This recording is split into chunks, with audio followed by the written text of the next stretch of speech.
우리 총무님께서 읽어주신 그대로 환란의 기간 한때 두때 반때 이 참 어려운 내용이면서도 우리가 그동안에 공부했던 내용을 기반으로 또 얼마든지 또 이해할 수 있고 그리고 대비할 수 있는 그런 말씀이라고 할 수가 있겠습니다. 서론적으로 볼 때 제가 왜 이 환란의 기간에 대해서 계속 말씀을 드렸는가 하면은 결국에는 이 새 예루살렘 성, 이 에스겔 성전의 청사진이라고 늘 말씀드렸거든요. 원로 목사님께서 11권의 그 상권의 그 서론 그 이제 그 저자의 서문을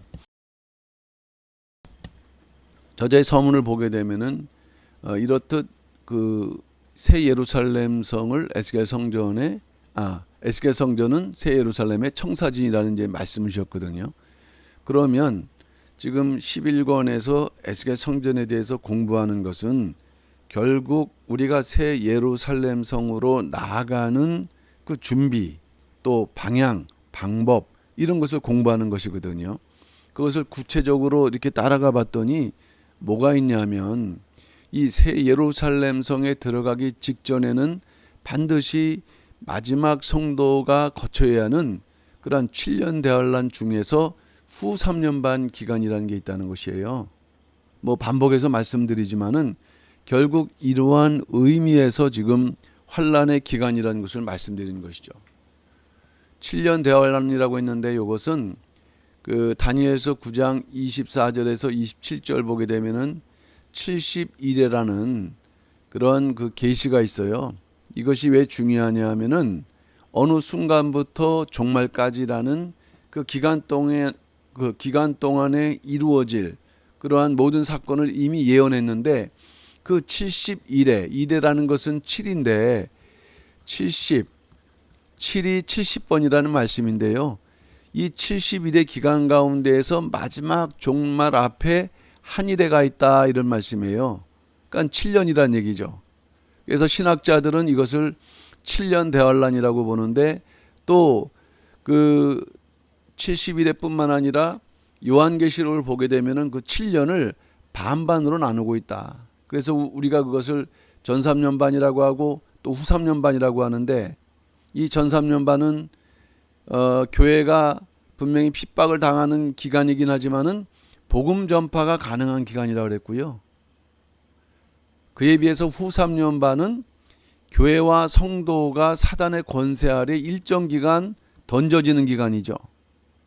그러니까 오늘 본문 읽은 내용 가운데에도 성도의 권세가 깨어질 정도로 이 성도의 권세가 깨어진다는 거는 그야말로 유리병이 박살나는 거랑 똑같은 거예요. 형체를 갖출 수 없을 정도로 비참하게 놓여진다.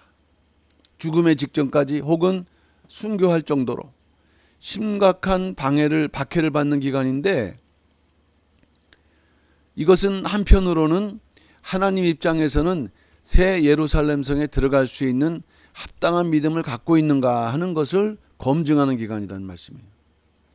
지금 우리가 살아가면서 여러 가지 어려운 문제를 당할 때 나 교회 안 가. 신앙 이제는 안 믿을 거야. 막 이런 그 마음속에 그 갈등을 가질 때가 있거든요. 그거는 어떻게 보면 이러한 그 하나님의 그 예비하신 그 기간에 비하면은 그것은 뭐 비교가 안 될 정도의 환란이니까 우리가 이런 걸 바라보면서 어려움을 당한다 할지라도 능히 그 어려움을 이길 때 이 마지막 환란도 이길 수 있다.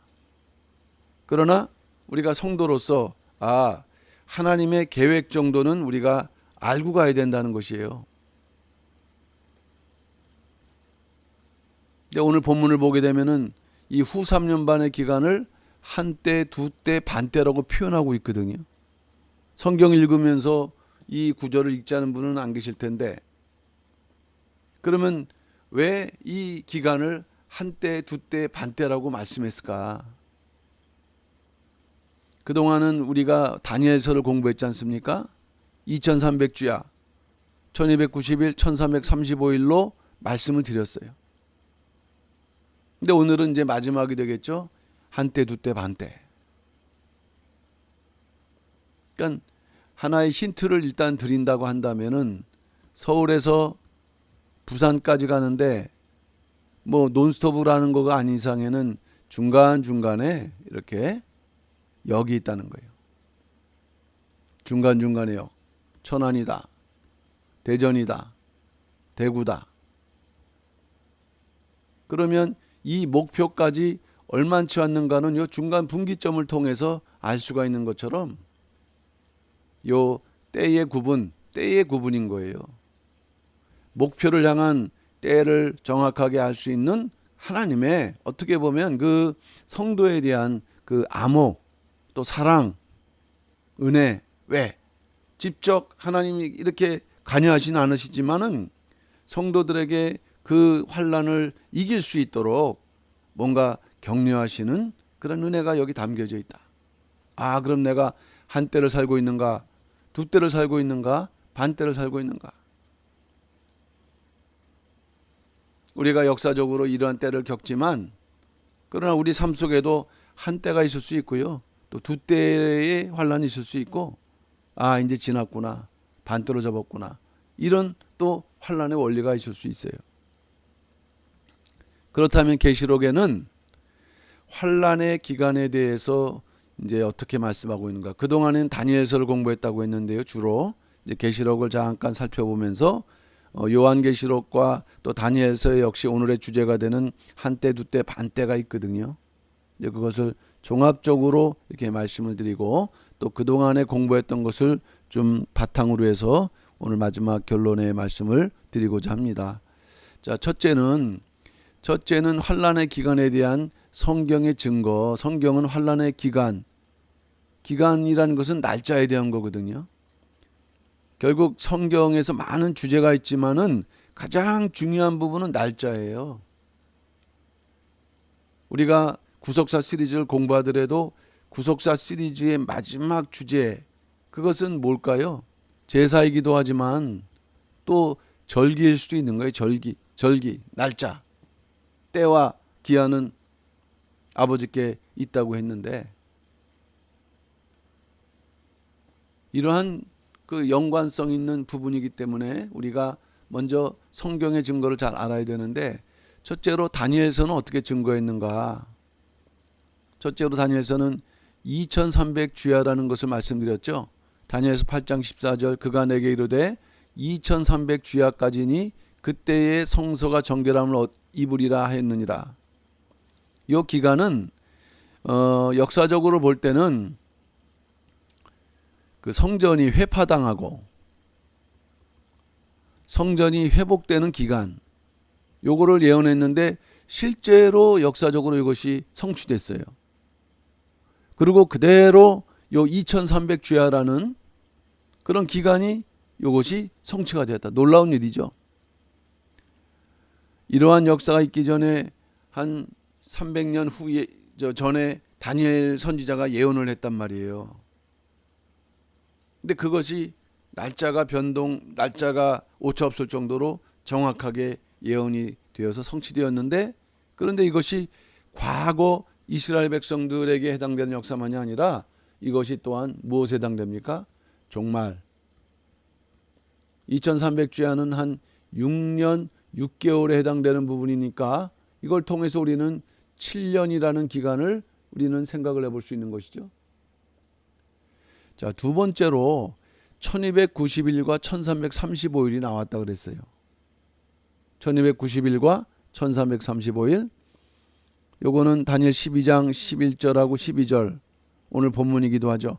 매일 드리는 제사를 폐하며 멸망케 한 미운 물건을 세울 때부터 1290일 지날 것이요. 1290일 나왔죠. 그리고 기다려서 여기 지금 세 가지 중요한 기간에 대한 주제가 나오고 있어요. 이것이 오늘 공부하고도 연관이 되죠. 1290일을 지내야 된다 일단은. 그리고 1335일까지 되게 되면은 그 사람은 복이 있으리라. 이 복이 뭘까요? 이 복이. 우리가 신구약 성경을 믿고 이 땅에 살면서 진짜 궁극적으로 성경이 증거하는 또 우리가 진정으로 받아야 할 복이 있다면 그것은 과연 무엇일까요? 이것이 이따가 제가 결론적으로 드리는 말씀이 되겠습니다. 자, 다니엘서는 세 가지라 했습니다. 두 가지라고 했지만은 2300주야 1290일과 1335일.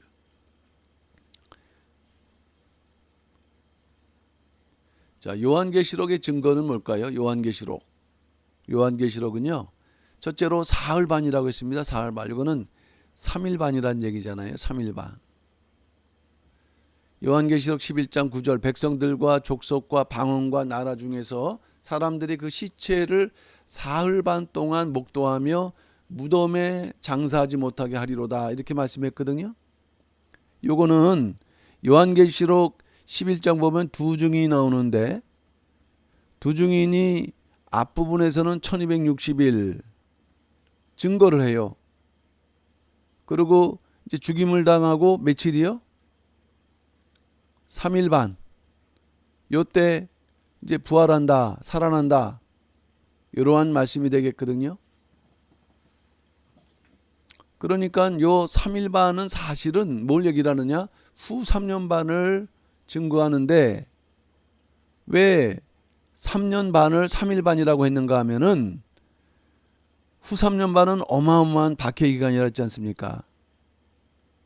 근데 이것을 3년 반이라고 일단 3년 반은 맞지만 그렇게 얘기할 때 성도들은 참 두려움에 미리 겁을 먹을 수 있는 그런 가운데에서도 하나님께서는 야 이건 짧아 사흘 반이야 라고 하나님의 그 긍휼과 사랑이 담겨져 있는 표현입니다. 진짜 3일 반이 아니고 그러니까 결국 성경의 모든 날짜들은요 어떤 규칙에 따른 상징적인 숫자들인 것이지 3일 반이다 이게 아닙니다.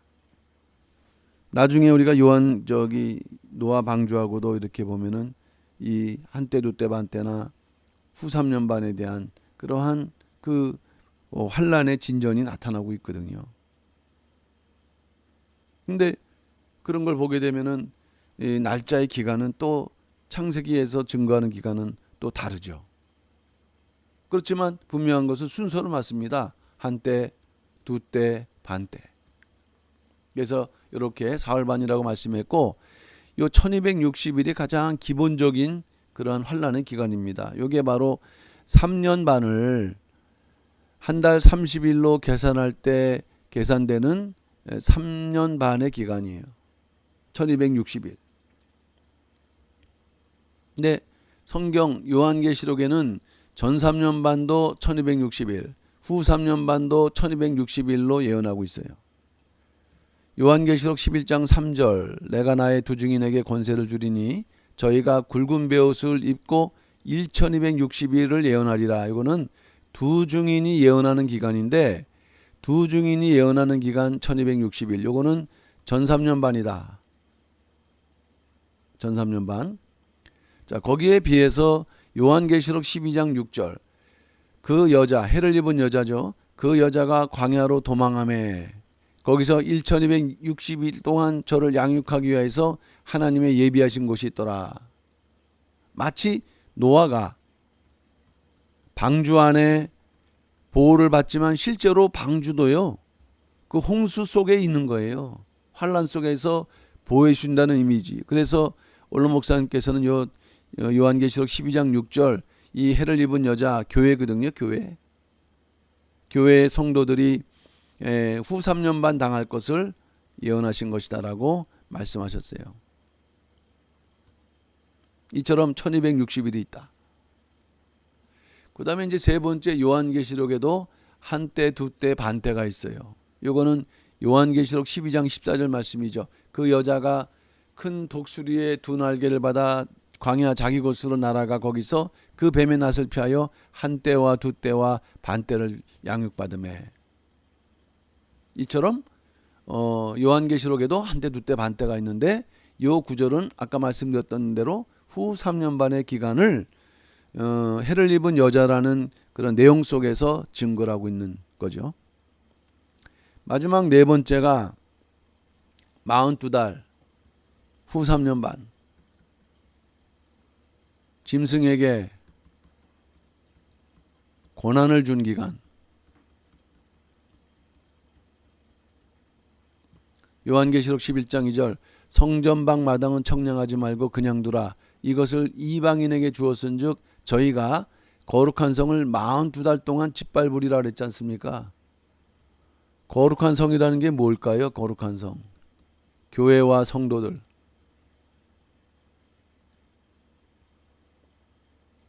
그러니까 어쨌든 마지막 한때는요. 그 하나님의 그 계획 가운데에서 교회와 성도들이 어마무시한 환난을 당할 수 있도록 그것이 예정돼 있다.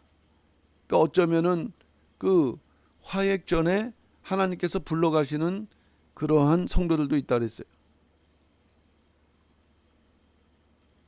요한계시록 13장 5절 또 짐승이 큰 말과 참남된 말을 하는 입을 받고 42달 동안 일할 권세를 받으니라. 이게 권세, 스스로 얻은 권세가 아니라 누가 허락하신 권세예요? 하나님께서 허락하신 권세.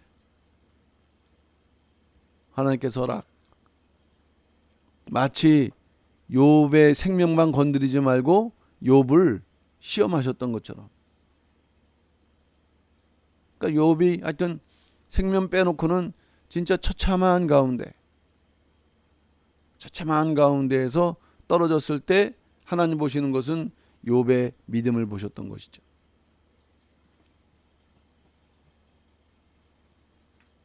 자, 그래서 환란의 기간에 대한 계시록과 다니엘서를 보게 되면은 요한계시록에서는 이 1260일을 공식적인 환란의 기간으로 증거를 하고 있어요. 공식적인 환란의 기간이다. 어쨌든 이것은 다니엘서 9장 27절에도 나오지만은 그 일의 반, 한 일의 반, 3년 반. 그래서 그것을 연으로 계산하면 3년 반이 되고 일로 계산하면은 1260일. 가장 기본적이고 공식적인 환란의 기간. 자, 그런데 우리가 먼저 공부했지만은 다니엘서에는 1290일 나오고 1335일 나오는데 바로 이 1290일이라는 것은 뭐를 기본으로 한다고 했습니까? 1260일을 기본으로 하는 거예요. 순서상으로 다니엘서가 요한계시록보다 수백 년이 아니죠. 거의 2000년 넘게 기록되어 있는 거 아니겠어요? 2000년 전에. 그럼에도 불구하고 이미 이 1260일을 기반으로 거기에 더 30일을 설명하고 있는 거고요. 거기에 더 45일을 설명하고 있는 기간이 바로 이제 뭐랄까요? 다니엘서의 환란의 기간이므로 결국 공식적인 내용은 계시록에 그것을 더욱더 세밀하고 자세하게 이제 증거하는 기간이 바로 다니엘서에 나오고 있다. 그러니까 절대로 우리가 환란의 기간을 공부를 하면서 이 1290일하고 1335일의 의미를 알지 못하면 이거는 환란의 기간의 한 50% 정도밖에 모른다. 뭐 안다. 뭐 그런 같은 의미겠지만 자, 1260일에다가 30일을 더한 것이 1290일, 45일 더한 것이 1335일이라고 말씀을 드렸습니다.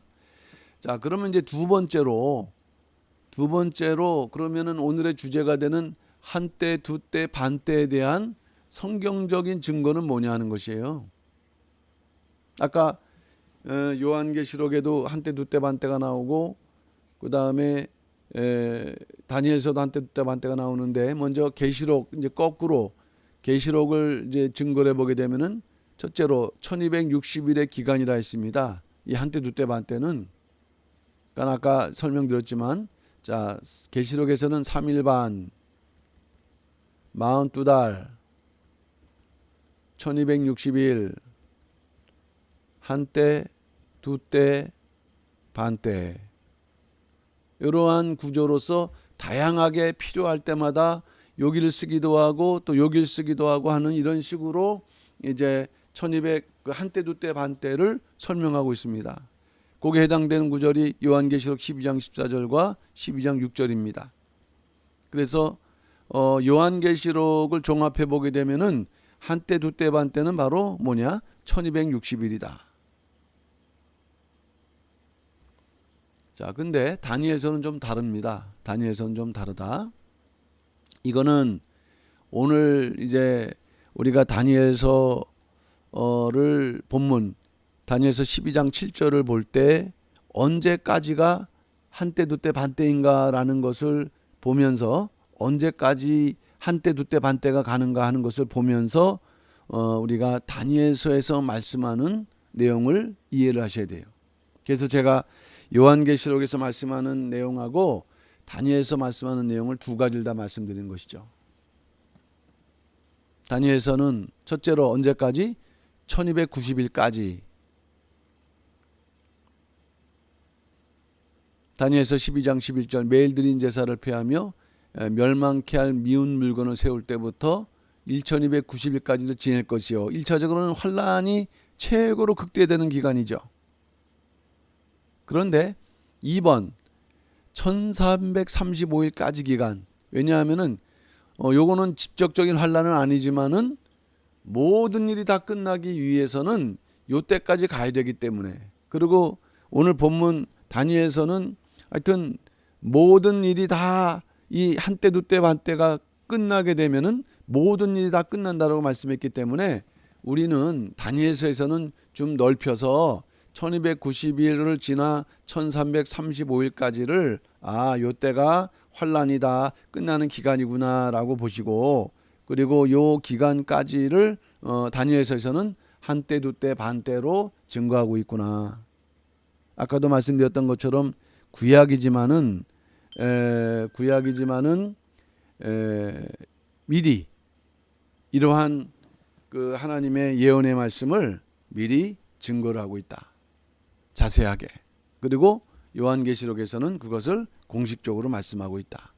자, 그래서 저는 오늘 요 지금 맥락에서 한때 두때 반때는 요 1260일을 지나고 1290일을 지나고 1335일까지를, 그리고 사실은 제가 이렇게 말씀드린 이유는 1969년도에 원로 목사님께서 요 한때 두때 반때를 말씀하실 때 이러한 입장에서 말씀하셔서 제가 이제 거기에 근거해서 이제 말씀을 최종적으로 정리하고 오늘 말씀드린 것입니다.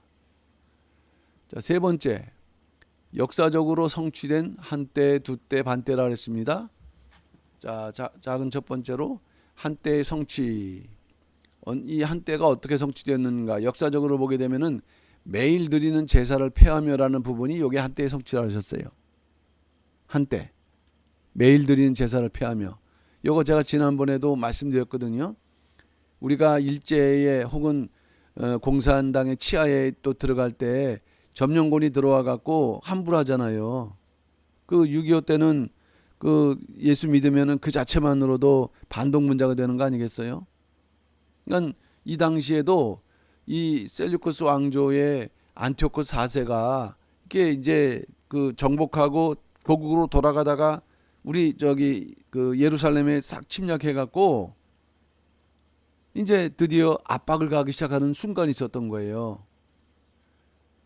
그런데 그 중에서도 칙령을 내린다. 칙령 발표.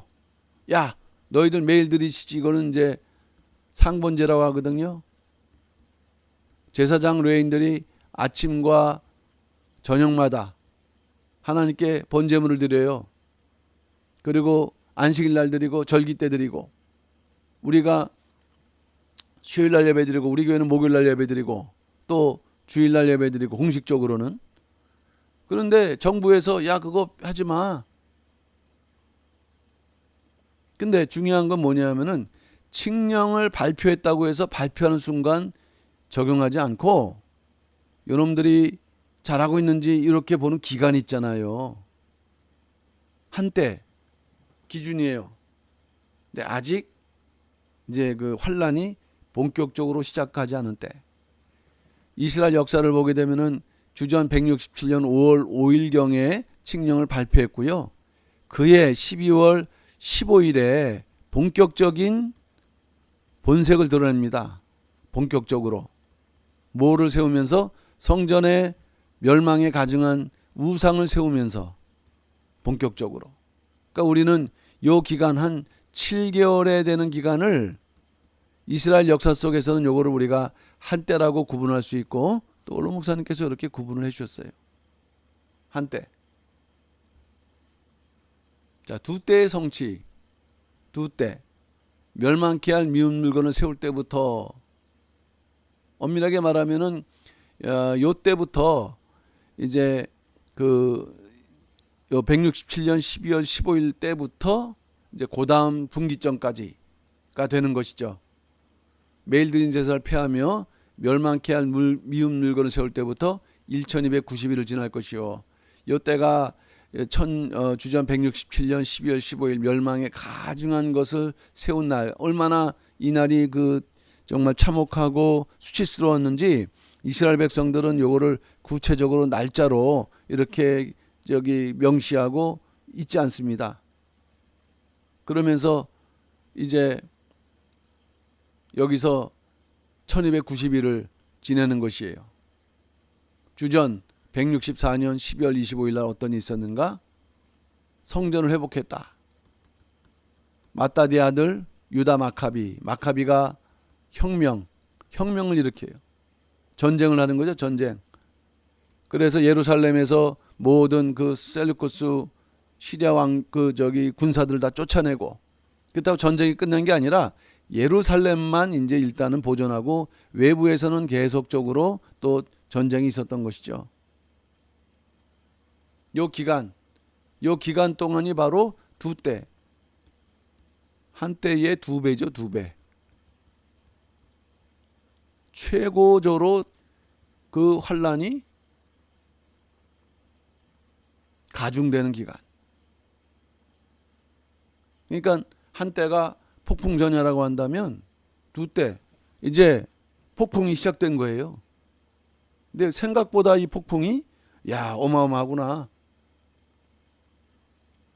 반때 기다려서 1335일까지, 다니엘 12장 12절 기다려서 1335일까지 이룬 사람은 복이 있으리라. 아까 말씀드렸던 것처럼 이것이 가장 중심되는 사건이 되는데, 주전 164년 12월 25일 성전을 회복해서 끝난 줄 알았더니 또 기다려라. 45일을 더 기다리라는 말씀이거든요.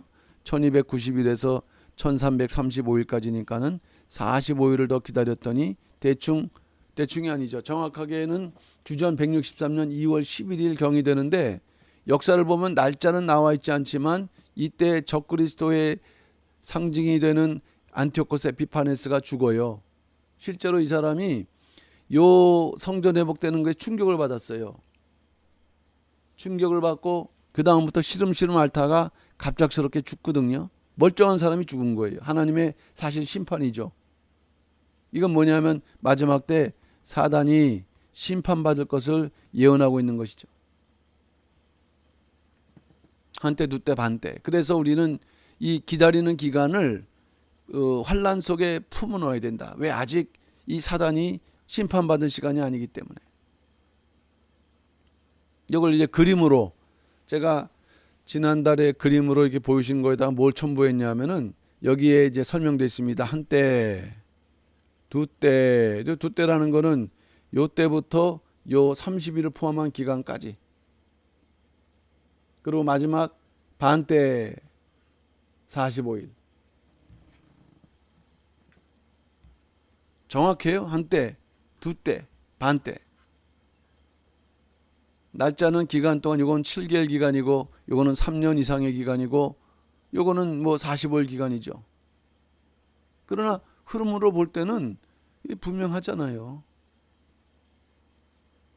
이게 점점 커가다가 여기에 끝날 때까지 끝난 게 아니다.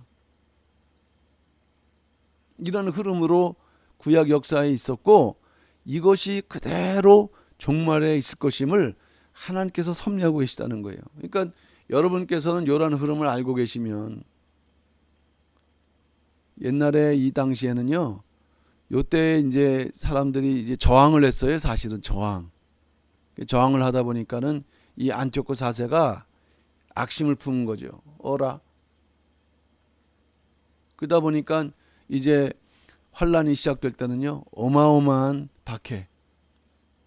죽지 않으면은 그저 도망가는, 아니면은 배교하는, 이 세 가지밖에 없었어요. 유대인들도 그 신앙심이 있으니까 저항하거든요. 이제 이때 유다 마카비라는 사람이 등장해서 저항을 해서 결국에는 승리를 했지만은 이 가는 과정 속에서 듣도 보도 못한 그러한 환란 속에 놓여 있는 거예요.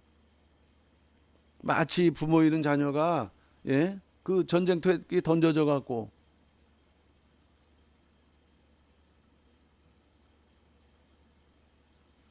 이제 결론적으로 이렇게 나가는데, 이 두 때에서 우리가 환란의 기간 요 하나 제가 좀 더 좀 보완하면서 말씀드리는 것은, 이거는 이제 말씀하신 대로 요한계시를 보게 되면은 16장 1절에서 21절에 일곱 대접이 나오거든요. 하나님의 일곱인, 일곱 나팔, 일곱 대접. 중요한 건 다섯 번째, 여섯 번째, 일곱 번째 나팔이 중요한데, 요 일곱 번째 나팔 자체는 곧 일곱 대접이라는 것을 잘 이해를 하시고, 요거는 하나님께서 이제 심판하시는 기간이에요. 그래서 제가 지난번에는 좀 보완해 갖고 1260일 동안의 환란 대상은 성도, 30일 환란 대상은 전 세계, 이건 틀린 바는 아니지만은, 그래서 초점이 그 이제 세상이 되기 때문에 성도들은 그저 환란 속에서 인내해야 되는 그냥 고통스러운 기간 정도로만 제가 말씀드렸는데, 91년도 11월 2일 그 새벽 말씀을 제가 보면서 요거를 우리 성도님들에게 좀 보완해서 알려드려야 되겠다. 이 30일 기간은 견디기 힘든 무서운 시련과 시험의 기간이라 그랬고요. 무서운 환란과 시험에서 신앙의 정조를 지켜야 되는 그런 기간이고요. 그리고 불같은 시험의 기간이라고 하셨고, 그 다음에 순교자를 채우는 기간이기도 했고, 그리고 이것을 예레미야 30장 7절 보게 되면은 야곱이 당하는 환란의 기간이라고 말씀했어요. 그러니까 결국 30일이 정말 가장 그 핵심적인 환란의 기간이다. 자, 30일. 그리고 이제 30일이 끝나고 45일로 넘어갈 때 우리는 좀 더 세부적으로, 제가 지난번에는 그저 40일 기간으로 말씀했는데 40일과 그 후, 다시 말하면은 45일과 그것이 끝난 이후에 요것으로 좀 구분해서 다시 말씀드리는 것은, 일단 반때 45일이라고 그랬는데 요 기간이 일어난 일은 이 1290일보다 45일 많은 기간을 했습니다. 기다리는 기간이라 했어요. 자, 이때 어떤 일이 이루어지는가? 성경을 보게 되면은 큰 환란 이후에 성도들이 어린 양의 피에 옷을 씻어 희게하는 기간. 왜 희게하느냐? 새 예루살렘 성에 들어가기 위하여. 두 번째, 새 예루살렘 위한 준비하는 기간이 또 되겠고요. 아직 들어가지 않는 기간입니다. 그리고 세 번째, 혼인잔치를 준비하는 기간. 그러면 45일이 끝나는 요때 어떤 일이 일어나는가? 요때. 요 이후에 주님의 재림과 더불어서 이제 새 예루살렘 성으로 이루어지기 때문에 아직 들어가지 않는 기간 동안에 이루어질 일들을 요 1, 2, 3번으로 다시 말씀을 드리고, 그러면 반때 45일이 지난 이후에 일어난 일은 뭐냐? 아까 말씀드렸죠. 마지막을 기다리라. 끝날에는 내 업을 누릴 것이다. 업을 누릴 것이다 그랬거든요. 다니엘서 12장 13절. 성경에서 업은 유업, 기업, 천국. 천국에 들어가기 위해서는 먼저 재림이 선행되어야 되니까 주님의 재림, 그리스도의 재림. 재림이 있으면 마태복음 24장 31절 재림하시면서 성도들을 모으심. 영적으로는 생명의 역사. 왜냐하면 이것은 변화를 위한, 신령을 위한 준비하는 기간이 되는 것이고요. 그러나 주님께서 재림하신 것으로 끝나는 게 아니라 이 짐승과 거짓 선지자와의 전쟁과 더불어서 그들을 사로잡고 심판하시는 일들이 이루어진다. 이제 결론입니다. 오늘 환란의 기간 한때 두때 반때라 그랬어요. 그러면 이것을 왜 날짜로 하지 않고 때라고 말씀했을까? 어쨌든 제가 그동안에 말씀을 드렸던 내용을 통해서 정리해 본다고 할 때는 일단 요 한때 두때 반때의 기간은 환란을 당하는 성도를 기준하는 거구나. 성도가 한 대를 맞았다 또는 두 대를 맞았다, 반대를 이제 반타작을 맞았다, 뭐 이런 식으로 누구를 기준한 거냐? 성도가 체감하는 그러한 것을 기준하는 것이다. 성도가 당하는 환난, 핍박의 크기나 무게를 뭐로 표현한 거예요? 때로 표현하니까 그것을 표현할 때 한때 기준에서 이제 커지는 거고 그것이 반으로 줄어드는 거고, 그리고 이러한 분기점이 있다는 것을 잘 알고 때를 분별할 수 있도록 하나님께서 말씀할 때 한때 본격적 환난 앞서서 전초적인 의미를 지닌 환난으로 우리가 정리할 수 있고, 두 때 본격적이고 가장 강력한 환난의 기간으로 볼 수가 있고, 반때 직접적인 환난은 끝났으나 새 예루살렘에 들어가기에 필요한 준비 기간이다라는 거.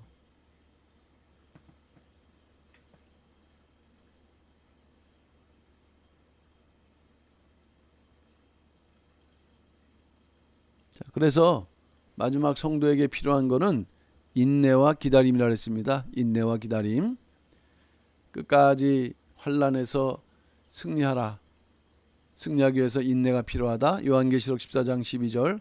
성도들의 인내가 여기 있나니, 인내가 필요하다는 거예요. 마지막 때. 그러니까 오늘날에도 우리 성도님들이 잘 인내하셔야 된다. 무엇으로 인내하느냐? 첫째, 하나님의 계명. 두 번째, 예수 믿는 믿음.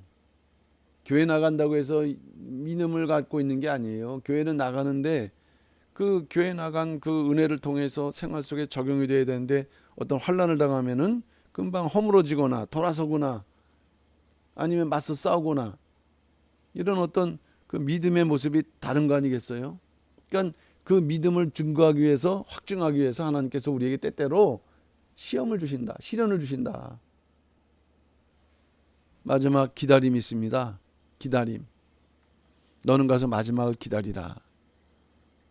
기다림이 길어지면은 이게 안 이루어지나? 이루어질까? 회의가 들어올 수 있어요. 의심이 들어올 수 있는 거예요. 언약 신앙에 대한 마지막 시험일 수도 있어요. 평안하게 기다려야 되는데 기다리지 못하는. 이러한 우리에게 인내와 기다림의 근거는 하나님의 말씀이라 했습니다. 그러니까 지금 우리가 이렇게 말씀을 공부하는 것도 바로 마지막 때를 대비하는 의미가 있는 것이지, 뭐 지식적으로 우리가 공부하는 게 아니에요. 오늘날에 우리 각자 당하는 또 환난의 때가 있다라는 거. 그럴 때도 우리가 한 때다 두 때다 반 때를 정확하게 분별하면서 능히, 중요한 것은 환난을 이기는 게 중요한 거니까. 그래서 오늘 마지막 원래라고 말씀드렸는데, 금년 안에 하여튼 수고하셨고, 그리고 또 새로운 한 해가 이제 시작됩니다. 그럴 때 항상 말씀을 기반으로 흔들림 없는 믿음으로 끝까지 우리가 가정과 교구와 더 나아가 교회를 지키시는 우리 30대 교구, 안산교구 성도들 다 되시기를 주님 이름으로 축원드리면서 말씀 마치겠습니다. 자, 기도하시겠습니다.